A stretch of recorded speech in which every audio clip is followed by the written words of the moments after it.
Welcome to Dreamful Podcast, bedtime stories for slumber. I would like to start off this episode by thanking our anonymous supporters, the unsung heroes of my podcast. Over the years, we've had so many people who donated money and didn't want to shout out, or donated via PayPal, and I just want to say thank you to all of you. This episode is for you. If you'd like to support the show and gain access to the subscriber-only episodes while receiving a shout-out, visit dreamfulstories.com and on the support page, find a link to become a Buzzsprout supporter, subscribe via Supercast if you listen on Spotify, or if you'd like to just make a one-time donation, there's also a link to my PayPal. As a podcaster, staying hydrated is crucial, so I have to drink a lot of water. But the tap water in my hometown literally tastes like a chlorinated pool, and it has arsenic, which can cause headaches. That's why I'm thrilled to introduce you to AquaTrue, a water purifier that became a game changer in my life.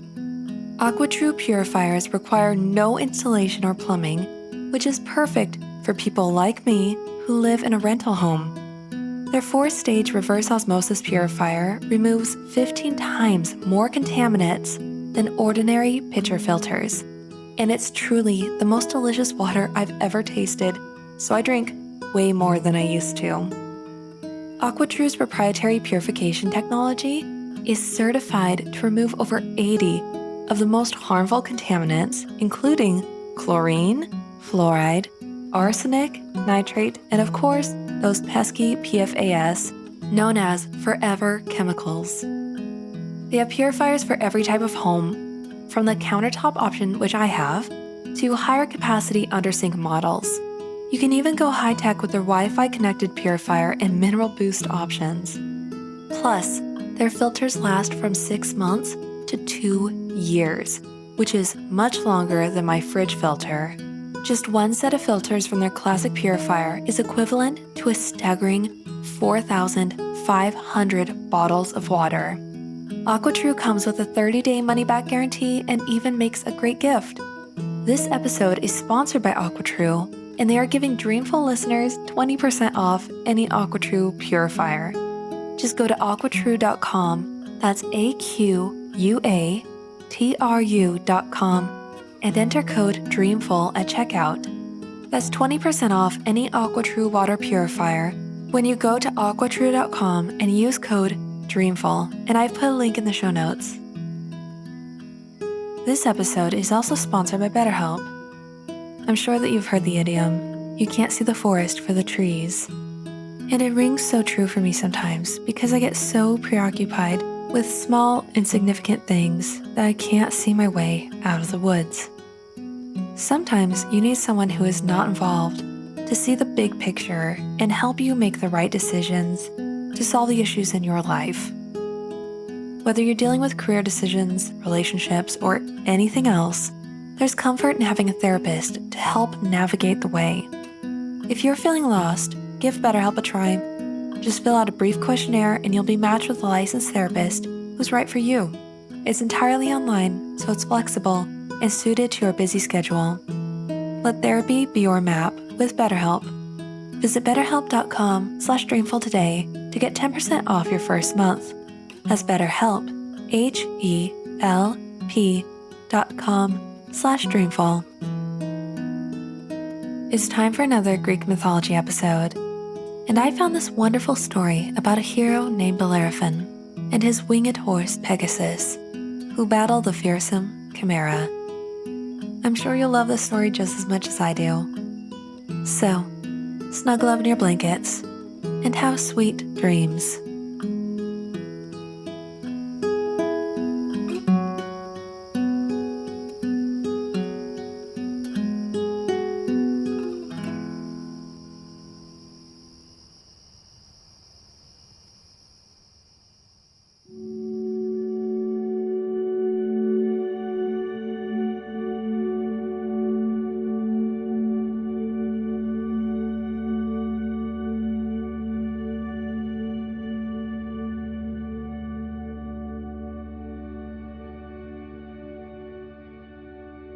Once, in the old times, The fountain gushed out of a hillside in the marvelous land of Greece. And, for aught I know, after so many thousand years, it is still gushing out of the very selfsame spot. At any rate, there was a pleasant fountain, welling freshly forth and sparkling down the hillside in the golden sunset, when a handsome young man named Bellerophon drew near its margin. In his hand, he held a bridle, studded with brilliant gems and adorned with a golden bit. Seeing an old man and another of middle age, and a little boy near the fountain, and likewise a maiden who was dipping up some of the water in a pitcher, he paused and begged that he might refresh himself with a draught. "This is very delicious water," he said to the maiden as he rinsed and filled her pitcher after drinking out of it. "Will you be kind enough to tell me whether the fountain has any name?" "Yes, it is called the Fountain of Purity," answered the maiden. And then she added, "My grandmother told me that this clear fountain was once a beautiful woman, and when her son was killed by the arrows of the huntress Diana, she melted all away into tears, and so the water, which you find so cool and sweet, is the sorrow of that poor woman's heart." "I should not have dreamed," observed the young stranger, "that so clear a wellspring, with its gush and gurgle, and its cheery dance out of the shade into the sunlight, has so much as one teardrop. And this, then, is Purity? Thank you, pretty maiden, for telling me its name. I have come from a faraway country to find this very spot." A middle-aged country fellow stared hard at young Bellerophon and at the handsome bridle which he carried in his hand. "The watercourses must be getting low, friend, in your part of the world," remarked he, "if you come so far only to find the Fountain of Purity. But pray, have you lost a horse? If the horse was as fine as the bridle, you are much to be pitied for losing him." "I have lost no horse," said Bellerophon with a smile, "but I happen to be seeking a very famous one, which, as wise people have informed me, must be found hereabouts, if anywhere. Do you know whether the winged horse Pegasus still haunts the Fountain of Purity, as he used to do in your forefathers' days?" But then the country fellow laughed. Some of you have probably heard that this Pegasus was a snow-white steed with beautiful silvery wings, who spent most of his time on the summit of Mount Helicon. He was as wild and as swift and as buoyant in his flight through the air as any eagle that ever soared into the clouds. There was nothing else like him in the world. He had no mate. He never had been backed or bridled by a master. And, for many a long year, he led a solitary and a happy life. Oh, how fine a thing it is to be a winged horse, sleeping at night as he did on a lofty mountain top, and passing the greater part of the day in the air. Pegasus seemed hardly to be a creature of the earth. Whenever he was seen, up very high above people's heads, with the sunshine on his silvery wings, you would have thought that he belonged to the sky, and that, skimming a little too low, He had got astray among our mists and vapors, and was seeking his way back again. It was very pretty to behold him plunge into the fleecy bosom of a bright cloud and be lost in it for a moment or two, and then break forth from the other side. Or, in a sullen rainstorm, when there was a gray pavement of clouds over the whole sky, it would sometimes happen that the winged horse descended right through it, and the glad light of the upper region would gleam after him. In another instant, it is true, both Pegasus and the pleasant light would be gone away together.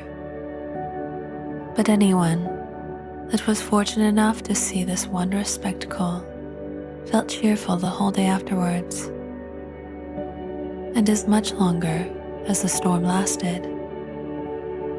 In the summertime, and in the beautifulest of weather, Pegasus often alighted on the solid earth, and closing his silvery wings, would gallop over hill and dale for pastime, as fleetly as the wind.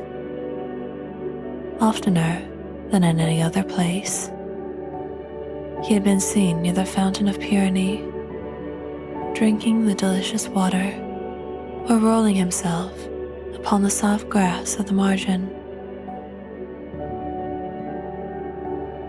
To the fountain of Pyrenees, therefore, people's great-grandfathers had been in the habit of going in hopes of getting a glimpse of the beautiful Pegasus. But of late years, he had been very seldom seen. Indeed, there were many of the country folks dwelling within half an hour's walk of the fountain who had never beheld Pegasus, and did not believe that there was any such creature in existence.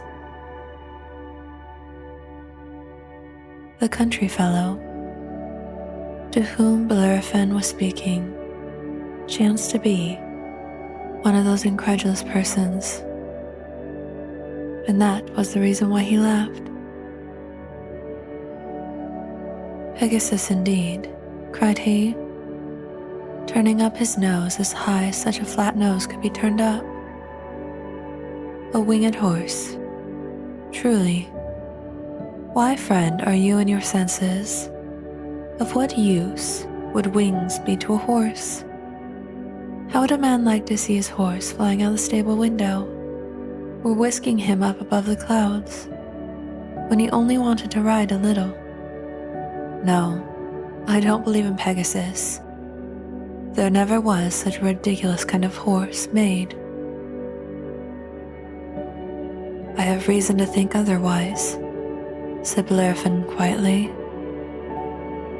And then he turned to an old gray man, who was leaning on a staff and listening very attentively, with his head stretched forward and one hand at his ear. "And what say you, venerable sir?"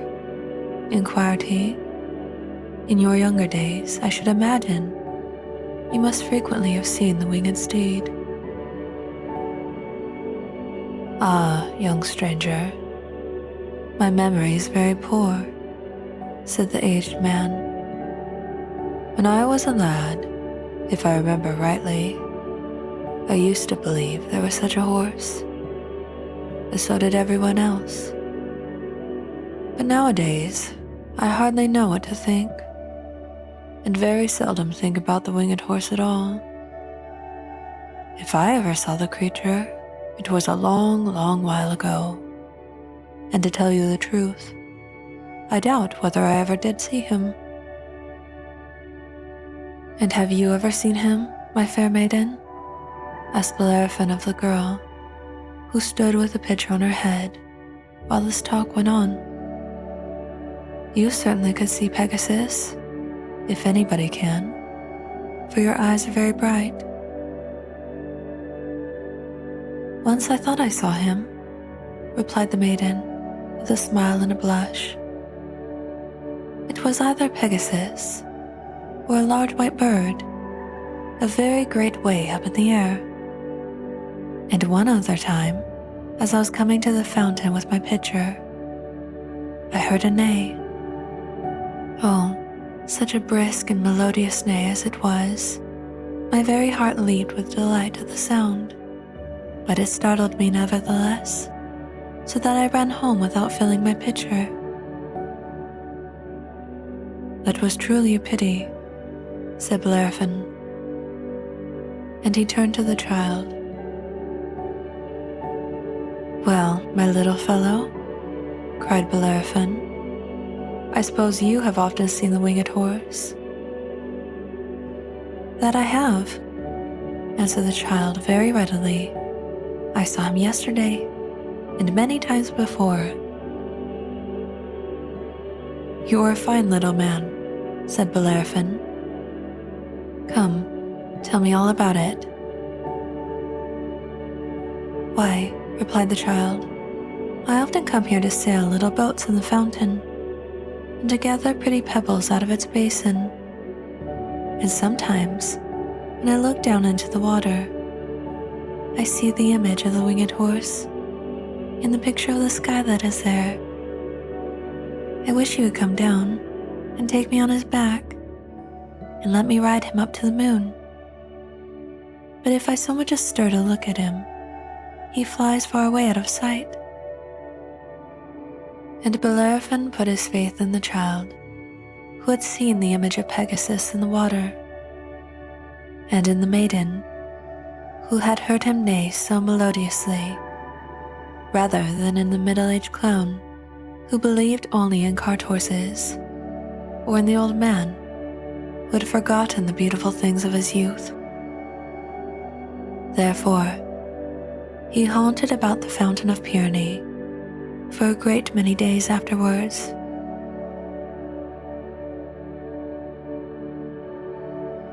He kept continually on the watch, looking upward at the sky, or else down into the water, hoping forever that he should see either the reflected image of the winged horse or the marvelous reality. He held the bridle, with its bright gems and golden bit, always ready in his hand. The rustic people who dwelt in the neighborhood and drove their cattle to the fountain to drink would often laugh at poor Bellerophon, but the gentle child, who had seen the picture of Pegasus in the water, comforted the young stranger.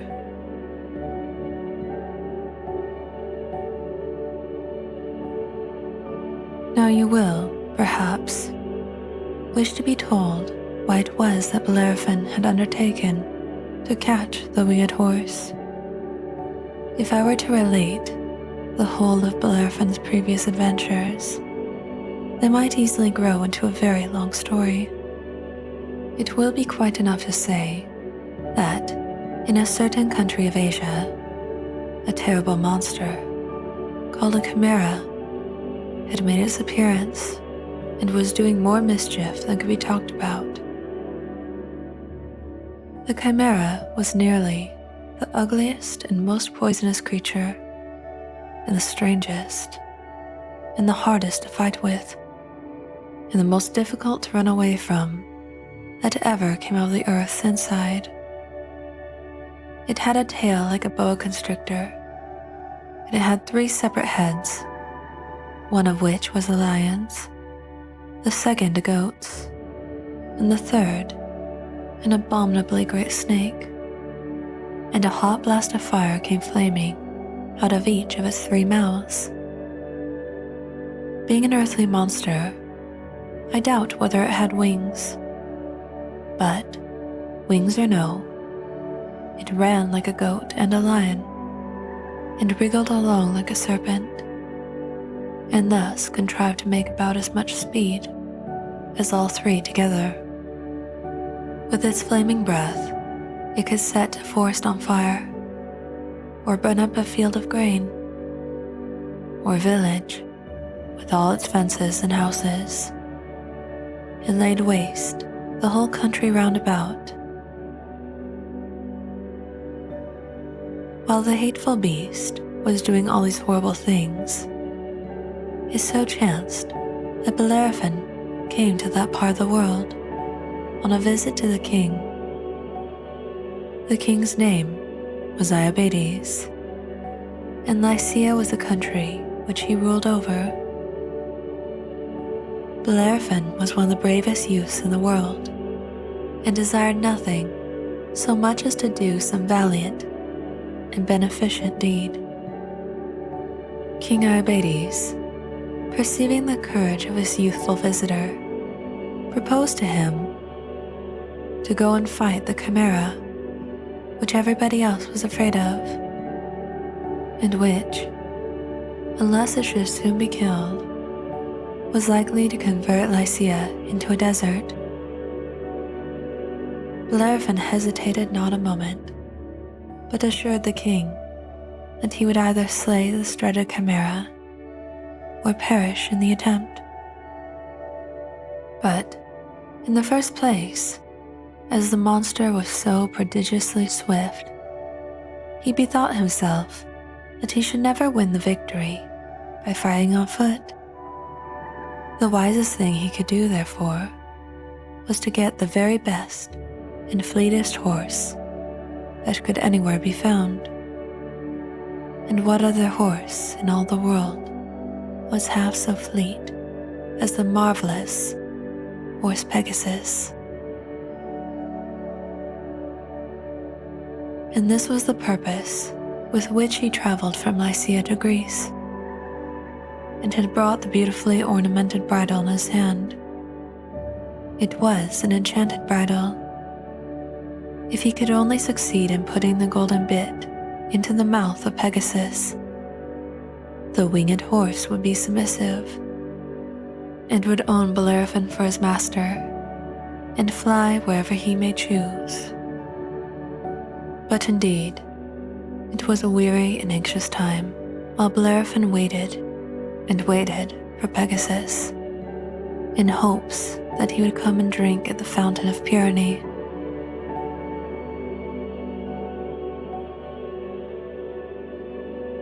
One morning, the child spoke to Bellerophon even more hopefully than usual.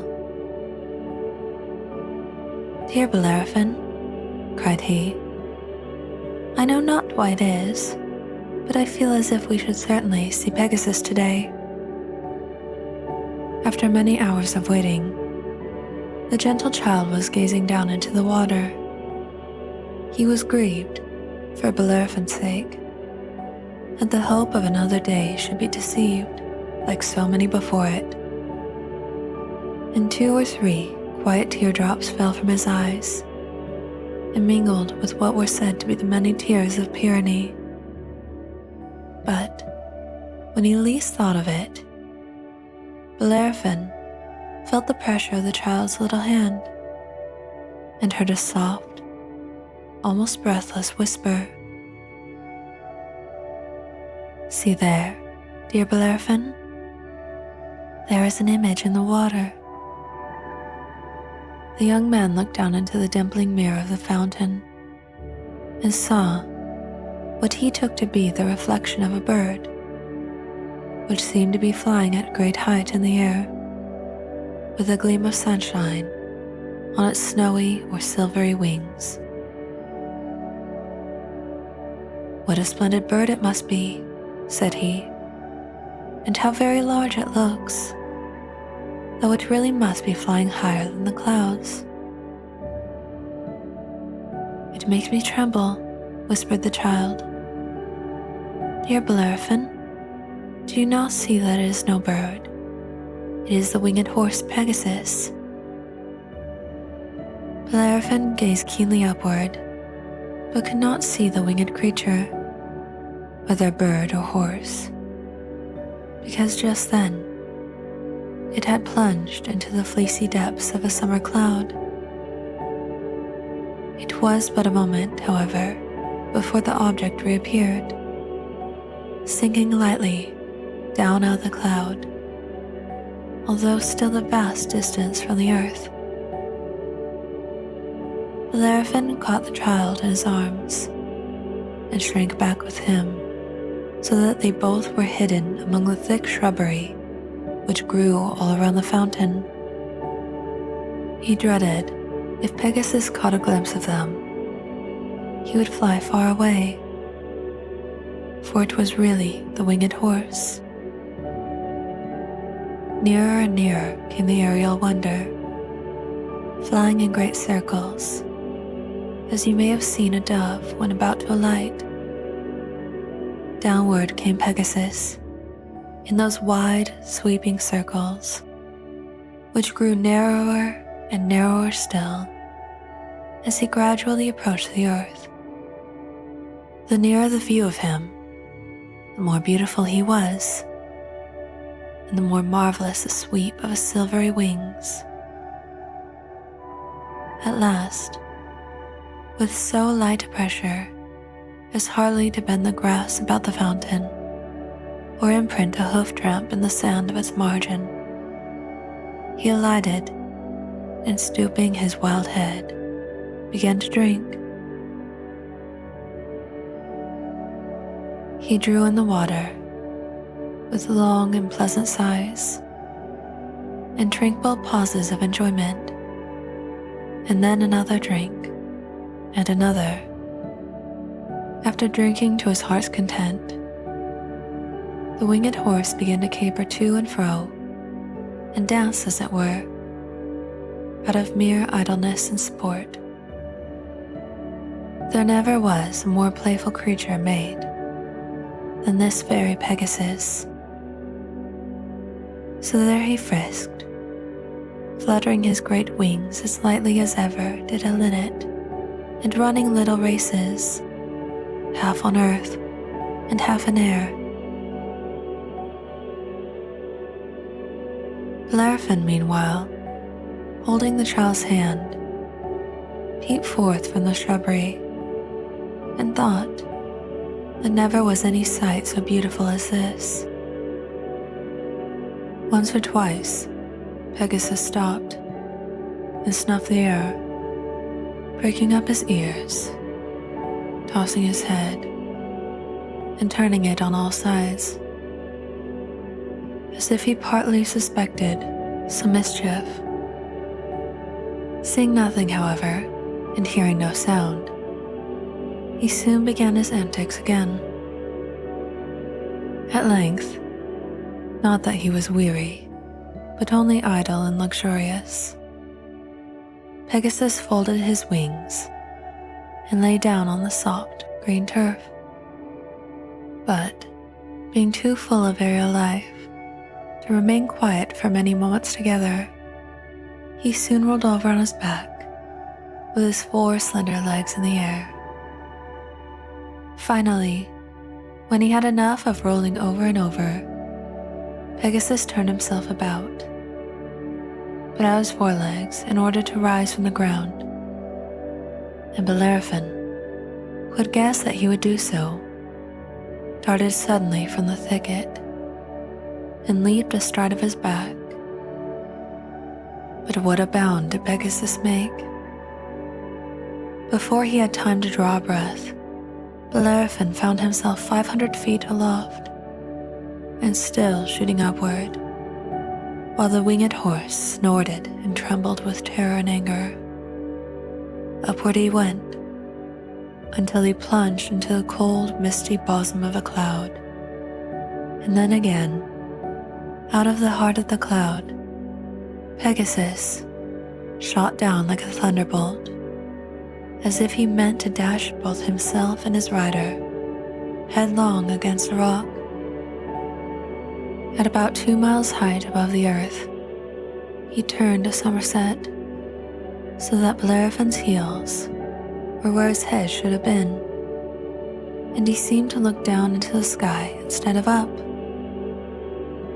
He twisted his head about, and looking Bellerophon in the face, with fire flashing from his eyes, made a terrible attempt to bite him. He fluttered his pinions so wildly that one of the silver feathers was shaken out, and floating earthward, was picked up by the child, who kept it as long as he lived, in memory of Pegasus and Bellerophon. But the latter had been watching his opportunity, and at last clapped the golden bit of the enchanted bridle between the winged steed's jaws. No sooner was this done than Pegasus became as manageable as if he had taken food all his life out of Bellerophon's hand. He looked round to Bellerophon with the tears in his beautiful eyes. But when Bellerophon patted his head and spoke a few authoritative, yet kind and soothing words, another look came into the eyes of Pegasus, for he was glad at heart, after so many lonely centuries, to have found a companion and a master.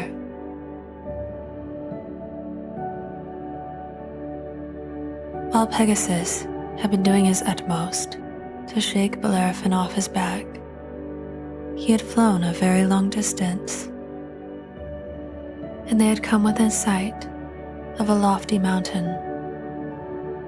Bellerophon had seen this mountain before, and he knew it to be Helicon, on the summit of which was the winged horse's abode. Pegasus now flew, and alighting, waited patiently until Bellerophon should please to dismount.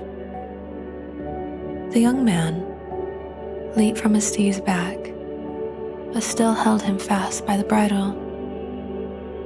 Meeting his eyes, however, he was so affected by the gentleness of his aspect and by the thought of the free life which Pegasus had lived that he could not bear to keep him a prisoner. Obeying this generous impulse, he slipped the enchanted bridle off the head of Pegasus and took the bit from his mouth. That night, they lay down and slept together, with Bellerophon's arm about the neck of Pegasus, not as a caution, but for kindness. And they awoke at peep of day and bade one another good morning. In this manner, Bellerophon and the wondrous steed spent several days, and grew better acquainted and fonder of each other all the time. They went on long aerial journeys, and sometimes ascended so high that the earth looked hardly bigger than the moon. So, at last, when he had become accustomed to the feats of horsemanship in the air, and could manage Pegasus with the least motion of his hand, and had taught him to obey his voice, he determined to attempt the performance of this perilous adventure. At daybreak, therefore, as soon as Young closed his eyes, he gently pinched the winged horse's ear in order to arouse him. Pegasus immediately started from the ground and pranced about 1/4 mile aloft and made a ground sweep around the mountain top by way of showing that he was wide awake and ready for any kind of excursion. "Well done, dear Pegasus. Well done, my sky skimmer," cried Bellerophon, fondly stroking the horse's neck. "And now, my fleet and beautiful friend, we must break our fast. Today, we are to fight the terrible Chimera." As soon as they had eaten their morning meal and drank some sparkling water from a spring, Pegasus held out his head so that the master might put on the bridle. Then, with a great many playful leaps and airy caperings, he showed his impatience to be gone, while Bellerophon was girding on a sword and hanging a shield about his neck, and preparing himself for battle. When everything was ready, the rider mounted and turned the head of Pegasus toward the east and set out for Lycia.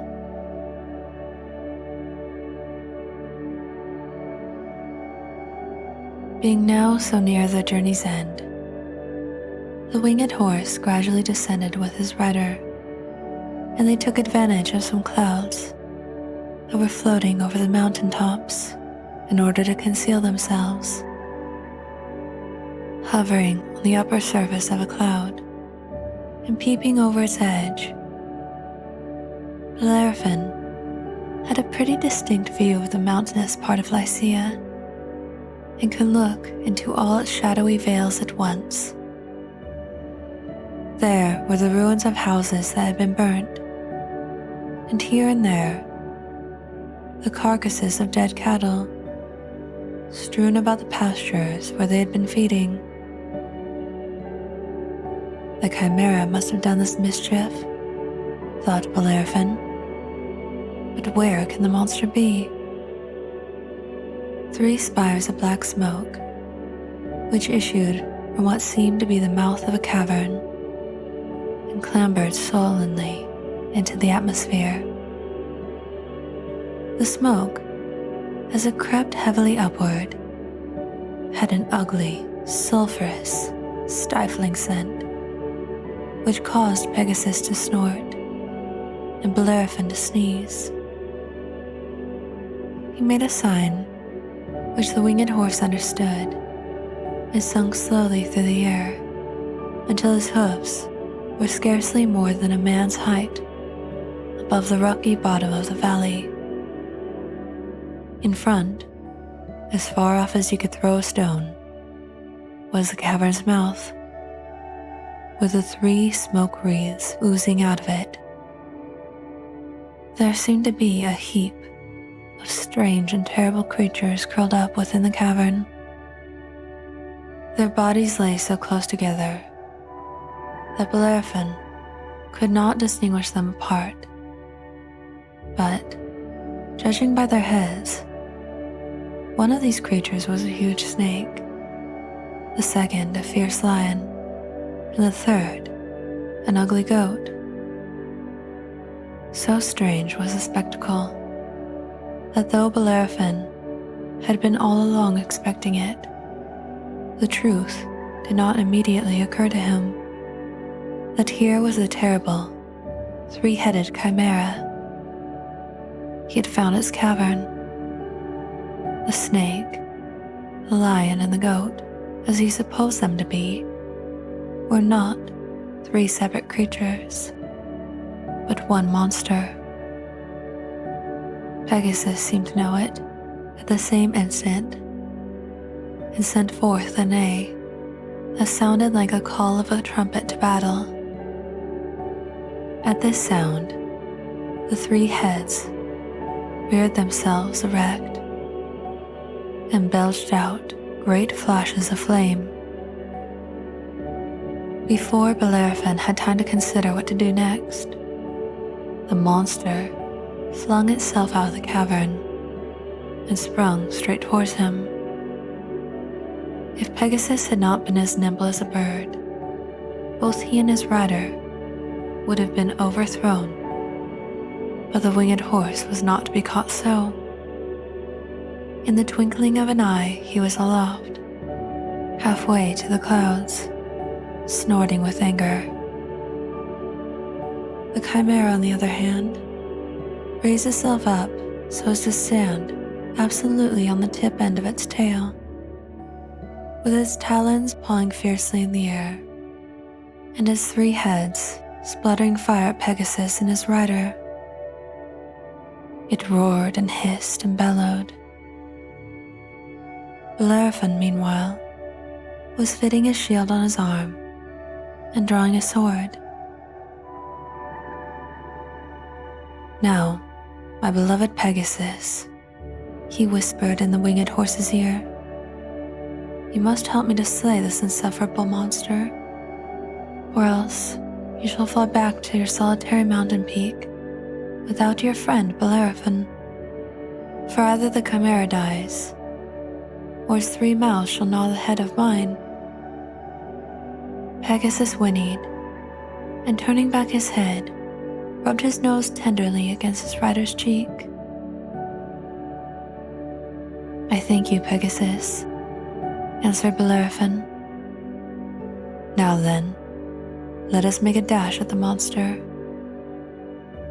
Uttering these words, he shook the bridle, and Pegasus darted down aslant, as swift as the flight of an arrow, right towards the chimera's threefold head, which, all this time, was poking itself as high as it could into the air. As he came within arm's length, Bellerophon made a cut at the monster, but was carried onward by his steed before he could see whether the blow had been successful. Pegasus continued his course, but soon wheeled round, at about the same distance from the chimera as before. Bellerophon then saw that he had cut the goat's head of the monster almost off, and it seemed quite dead. But, to make amends, the snake's head and the lion's head had taken all the fierceness of the dead one into themselves, and spit flame, and hissed and roared, with a vast deal more fury than before. "Never mind, my brave Pegasus," cried Bellerophon.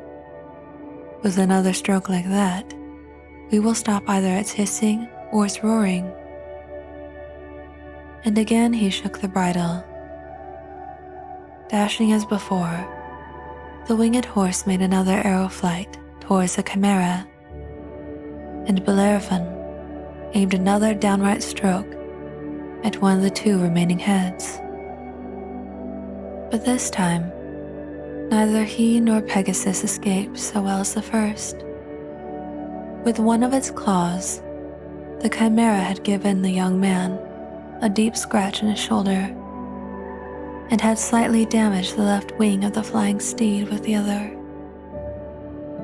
On his part, Bellerophon had mortally wounded the lion's head of the monster, so much that it now hung downward, with its fire almost extinguished, and sending out gasps of thick, black smoke.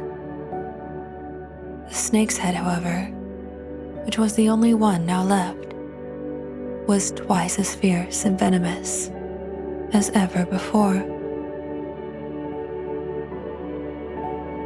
Meanwhile, Pegasus had again paused in the air and neighed angrily, while sparkles of a pure crystal flame darted out of his eyes. How unlike the lurid fire of the chimera! The aerial steed's spirit was all aroused, and so was that of Bellerophon. "Do you bleed, my mortal horse?" cried the young man, caring less for his own hurt than for the anguish of this glorious creature that ought never to have tasted pain. "The chimera shall pay for this mischief with his last head." Then he shook the bridle, shouted loudly, and guided Pegasus straight at the monster's hideous front. So rapid was the onset that it seemed but a dazzle and a flash before Bellerophon was at close gripes with his enemy. The chimera by this time, after losing its second head, had got into a red-hot passion of pain and rampant rage. It so flounced about, half on earth and partly in the air, that it was impossible to say which element it rested upon.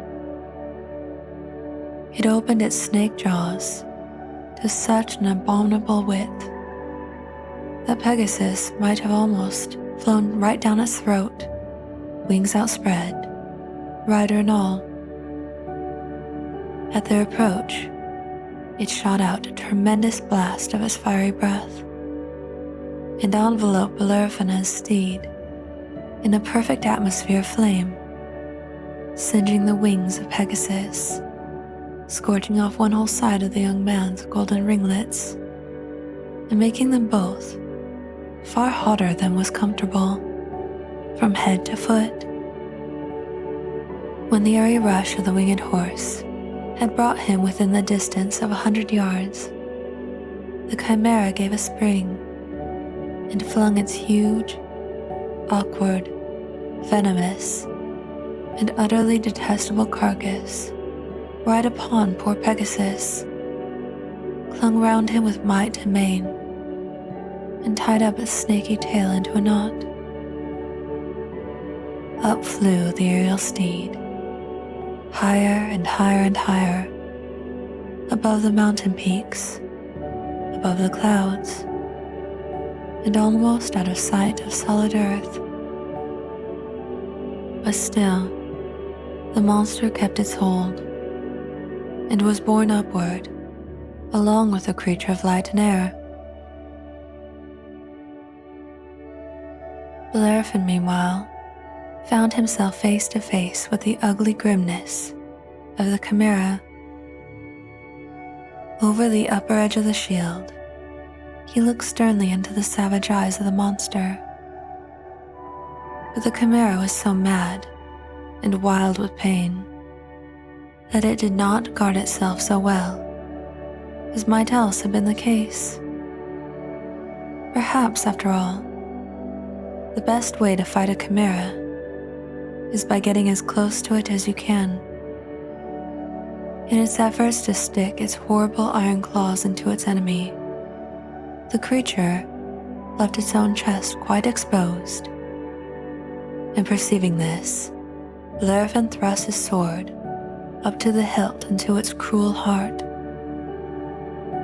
Immediately, the snaky tail untied its knot.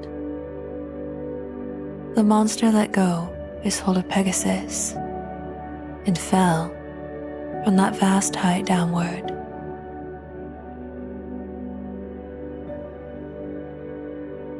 At early sunrise, some cottagers were going to their day's labor and saw, to their astonishment, that several acres of ground were strewn with black ashes.